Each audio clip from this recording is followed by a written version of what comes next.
The 2010 FIFA World Cup in South Africa will go down as one of the most iconic editions in history. 10 years ago, the tournament kicked off, the first on African soil. A decade on, the event still evokes many memories for those who took part in the football festival. Tonight's Sports Scene kicks off a month-long coverage of the epic tournament. Hello and a very warm welcome to a special edition of Sports Scene here on CGTN. This is the program that brings you all things African sport from the continent and beyond. Great to have you with us. I'm Mahia Mutua in Nairobi. Also coming up on the program, we look at how Nigeria's underperformance in South Africa still hurts the proud football nation. And renowned Kenyan football journalist Robin Toskin shares his memories from covering the 2010 Mundial.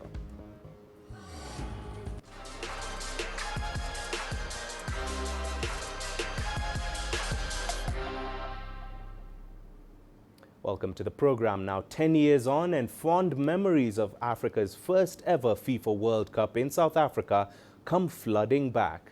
CGTN CS Du Plessis caught up with three Bafana players who took part in the event that captured the imagination of the world and put the Rainbow Nation in the global spotlight a decade ago. The 2010 FIFA World Cup will go down as one of the biggest success stories in the history of African sport. From the way the tournament was smoothly run, the quality of the matches on show, to the way in which it lifted the entire Rainbow Nation. Will long be remembered for a select few who could say they were there and were a part of the global event. Yeah, look, it was a fantastic time in our history. I think for any player to be part of a World Cup is fantastic, but for it to coincide when you're at the peak of your game and to have it on your doorstep was really fortunate. Renilwe Lecholonyane says he has one moment that stands out for him, and walking out for South Africa in the opening clash against Mexico is one he will cherish for the rest of his time on Earth. I think that moment would be that moment where we were walking down the tunnel onto the pitch, and then while we were busy, obviously the greeting of each other and singing the national anthem, watching the whole stadium packed, and most of the jerseys that were there, it was the South African jerseys and the South African flags. That moment, I wouldn't replace it with any other moment of my football career. Former national captain Bongani Khumalo says the opening match was incredible, but the goal by his teammate Simpiwe Tshabalala is something he will never ever forget, as it set the tone for the first ever World Cup on African soil. It was incredible. I think you can score all sorts of goals, tap-ins or whatever it is, but just to score a goal like that at that stage was just truly special for everyone that was involved, especially for him as well. And he was actually my roommate, which is which is also kind of cool because we got to talk about it a lot more after. But that feeling is just incredible, and if I could bottle it, I mean, that's something you keep for a lifetime and share over and over. Although the World Cup may not return to Africa in the near future, many feel that it will return one day because of the foundation South Africa put in place by hosting a seamless event 10 years ago. Oh yeah, we'll host it again, undoubtedly, because it was so successful in 2010, and I'm sure Morocco or one of the nations on the African continent will get another chance. For some, it feels like yesterday when the vuvuzelas were blaring from the stands of the Calabash behind me and the best football talent in the world was on show. Now, a decade later, South Africa looks on with fond memories on how they hosted the world and put on a truly special and historic tournament that certainly did the continent of Africa proud. CS Du Plessis, CGTN, Johannesburg. Now, one of the most memorable, dramatic and heartbreaking games, not just for an entire country, but also for a continent of the 2010 World Cup, came when Ghana's hopes of becoming the first ever African nation to reach the semi-finals were crushed by Uruguay. And a decade on, it's still fresh in the minds of football fans there, as CGTN's Nabil Ahmed Rufai reports from Accra. Ghana's performance at the 2010 World Cup in South Africa captured the hearts of many football fans around the world, especially on the African continent. They defied expectations to make it to the quarterfinals and were on track to make it to the semis, with the score 1-1 going into extra time. But then a handball on the goal line by Luis Suarez prevented Ghana's Dominic Adia from scoring in the last minute. Asamoah Gyan then missed a penalty and Uruguay won the shootout.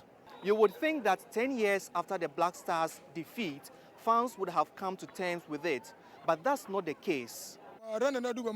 I can't get over Ghana's defeat at the 2010 World Cup. The handball by Suarez does not hurt me as much as the penalty Asamoah Gyan missed. I feel sad anytime I remember.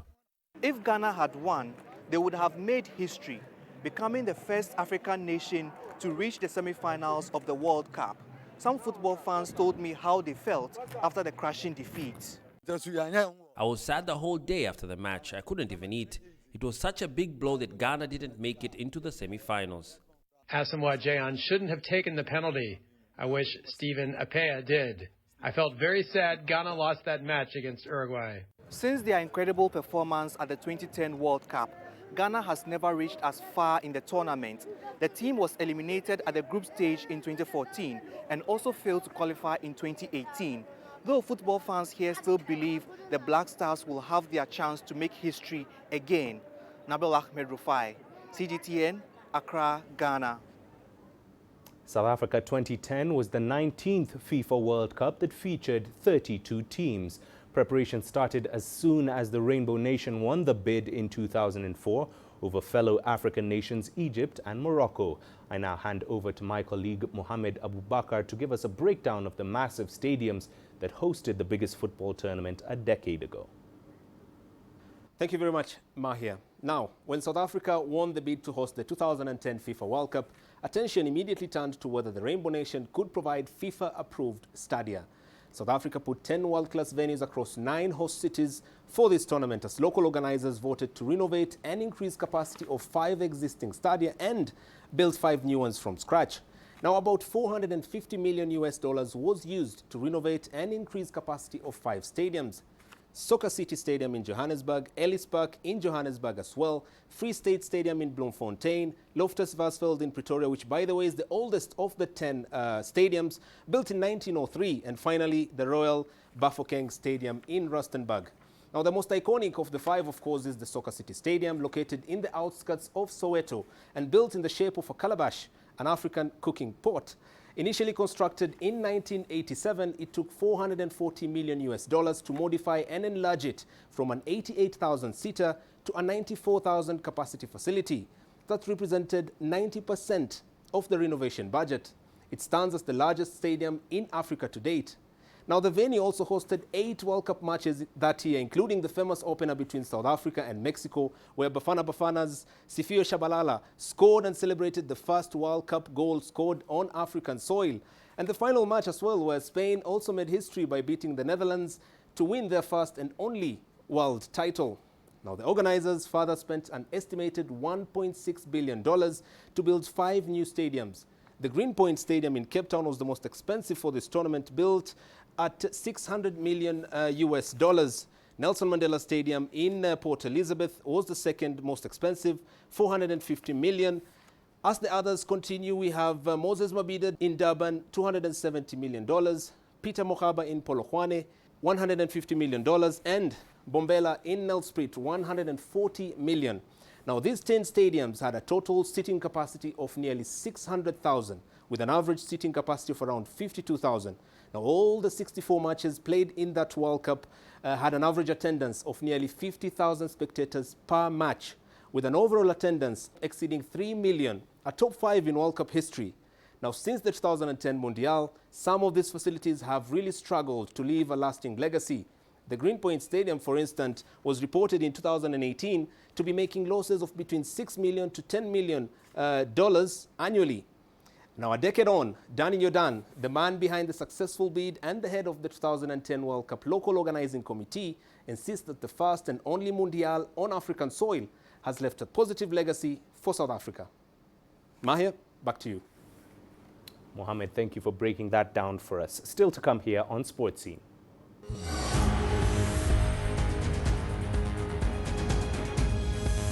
We look at how Nigeria's underperformance in South Africa still hurts the proud football nation.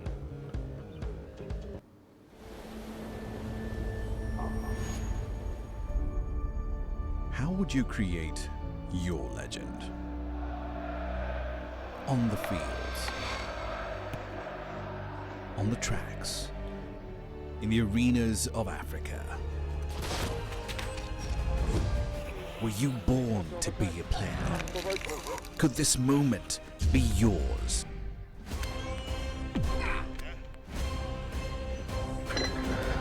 Sports Scene. Find your game.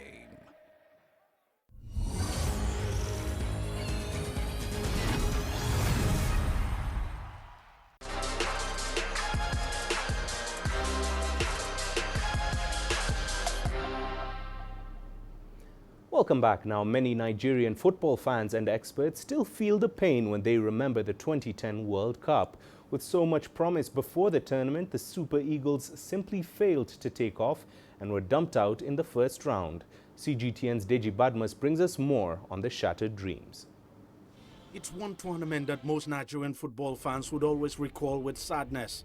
Sadness because many had believed that if there was any African team that was going to make a strong showing at the FIFA 2010 World Cup, it would be Nigeria. More so because the tournament was being hosted on African soil for the very first time. The build-up to the World Cup was full of drama for Nigeria. The team only managed to secure qualification by beating Kenya 3-2 in the last qualifying match in Nairobi, and Tunisia losing 1-0 to Mozambique. If Tunisia had won that game in Mozambique, in Maputo, Tunisia would have qualified ahead of us. The man at the helm of affairs during the qualifiers was Shuaibu Amodu, arguably the most successful local coach in the country. But weeks of the World Cup, he was fired. And in came Swede Lars Lagerbäck. Nigeria against Argentina. Any belief that Lagerbäck could work wonders on the team began to fade right from the very first match against Argentina, which the Super Eagles lost 1-0. Curling it over and a clear header and a goal! Oh my word! Any hope of a revival against Greece was extinguished as the Eagles were shocked 2-1 following a red card to Eagles defender Sani Keita for what many consider an inexplicable challenge. By the time the team lined up against Korea in the last game of the first round of matches, most fans had given up.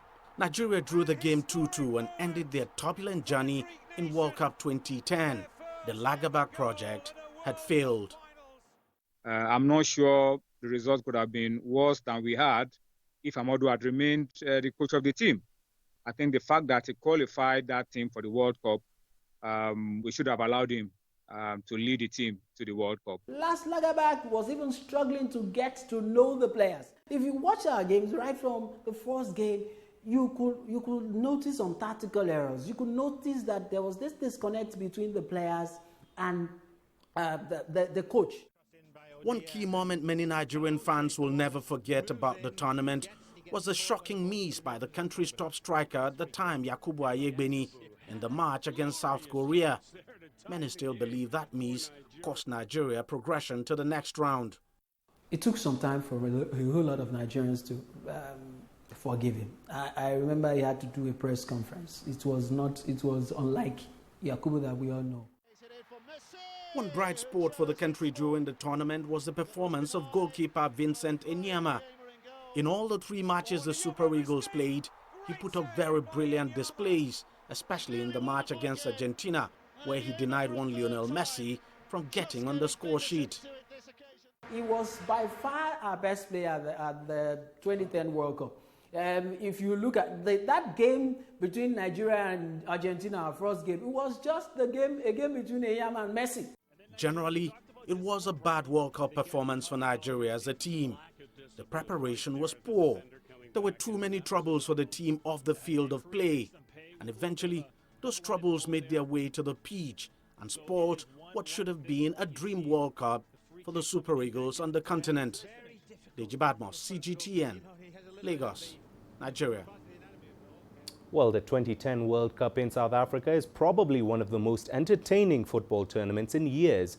Many people across the world travel to the Rainbow Nation for the tournament. It was a unique experience for most, including one Ugandan football fan, as CGTN's Leon Senyange now reports.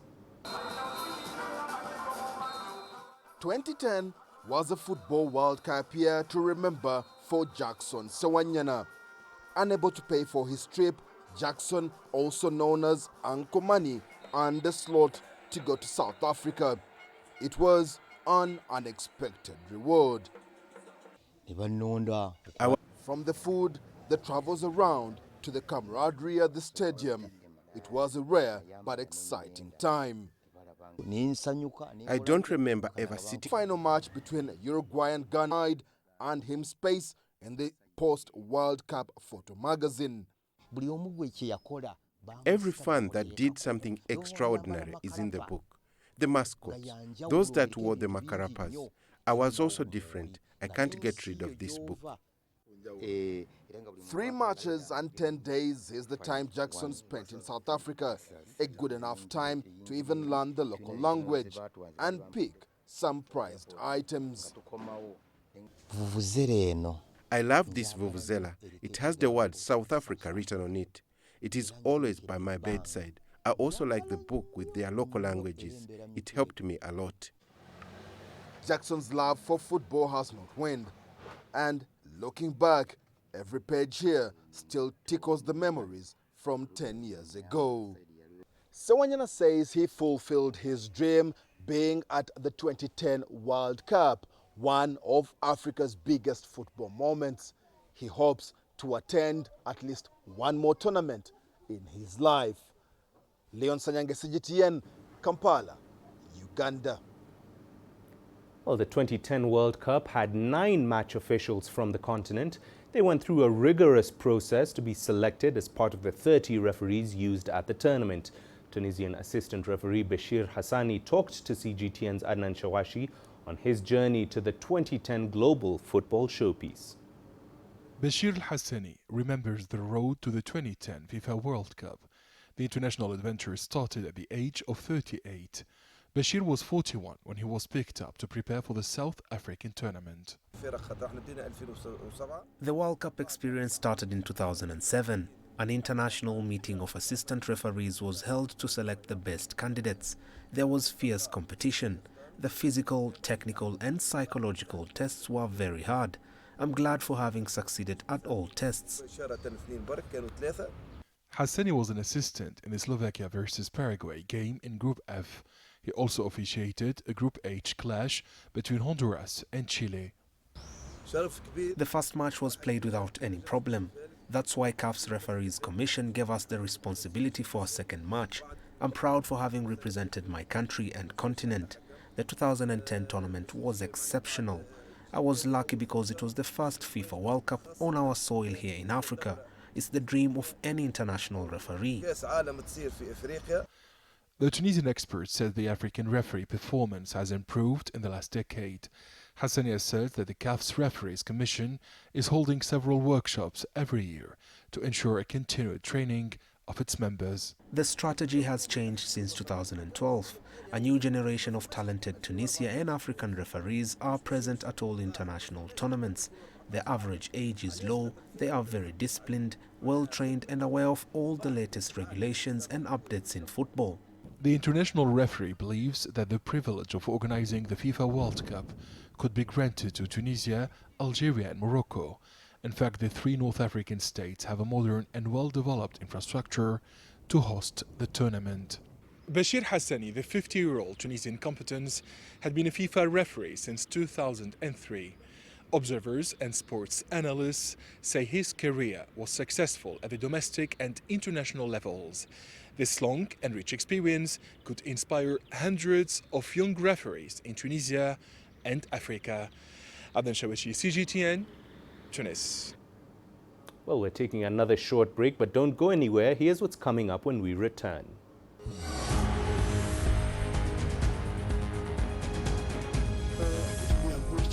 Footballist Robin Toskin shares his memories from covering the 2010 Mundial.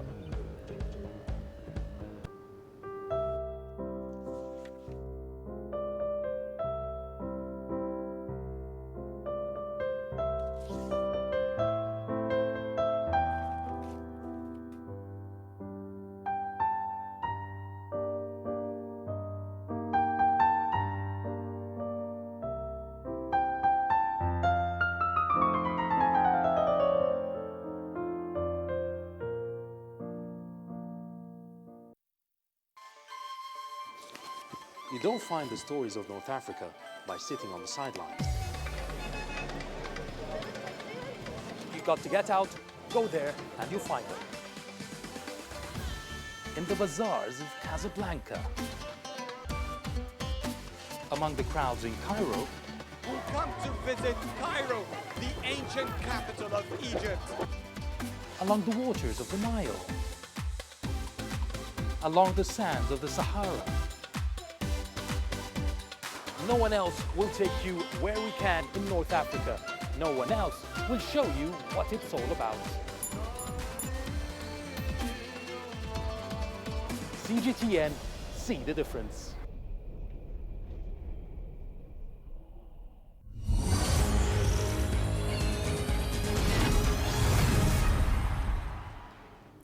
Now, the 2010 World Cup provided a platform for African journalists to cover the tournament for the first time ever on home soil. Kenya's Robin Toskin was one of the reporters who chronicled the biggest football competition in South Africa. CGTN's Tuli Shabalala brings us his story. Africa's bid to host the FIFA World Cup started way back in 1994 when Morocco lost out to the United States of America. And so, when the 2010 Mundial was awarded to South Africa, most sports journalists in the continent salivated for the chance to cover the tournament on home soil. It was a dream come true. You know, I started watching the World Cup final 1986, and then I watched 90, 94, 98, and I was like, how can it feel? You know, how does it feel? You know, to watch the game live. I didn't know at some point that I would be the one even covering the World Cup, but then it happened 2010. Africa won that bid, and South Africa was given that chance. And it was just crossing the fingers that that day would just come and that I would be selected by my company, the Standard Group, to go and do the coverage. And what an experience it was. Being an African World Cup, hopes were high that one of the record's 6 continental teams could go all the way. It was Ghana that came closest, missing out on a semi-final spot to Uruguay on post-match penalties after Asamoah Gyan missed a spot kick deep into stoppage time. Now, it came to a point when Asamoah Gyan was now to make history.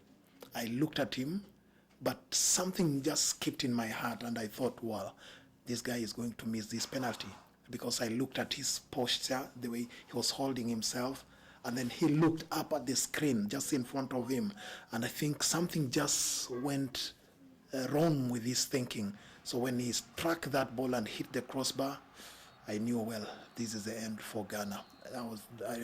I felt that they were not going to make it out through penalties.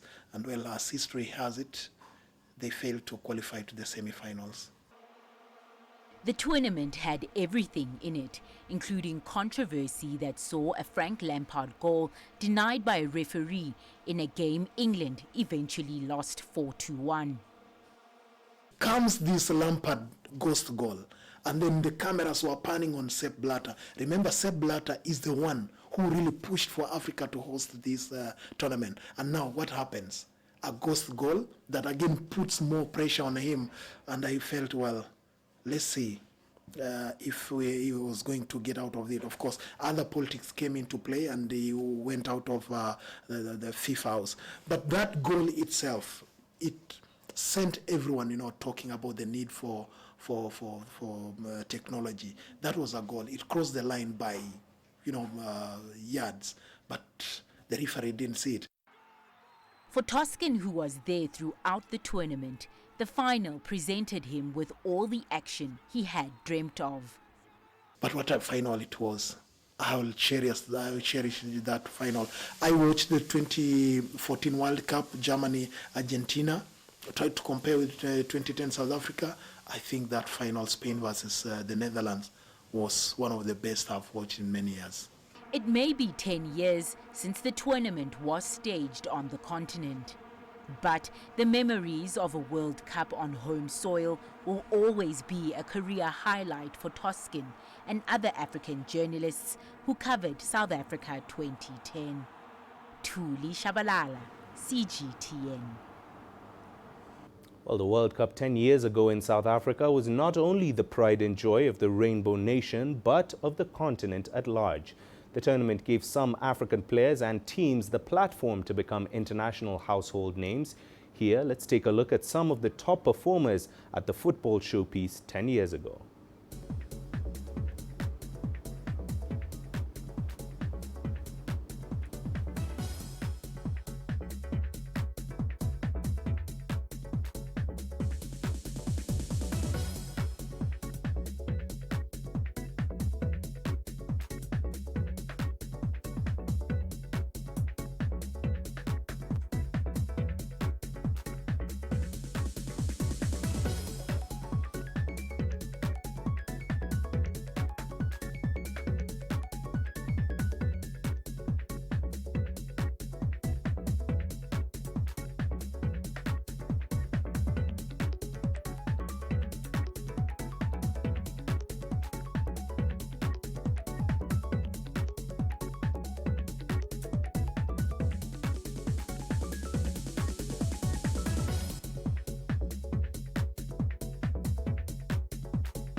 And that does it for the 10th anniversary edition of the 2010 World Cup here on Sports Scene. Thank you for watching. Do remember, you can send your feedback to the contacts on your screen and follow us on our digital media platforms. I'm Mahia Mutua. We leave you with some images of the most enduring moments of the 2010 World Cup in South Africa.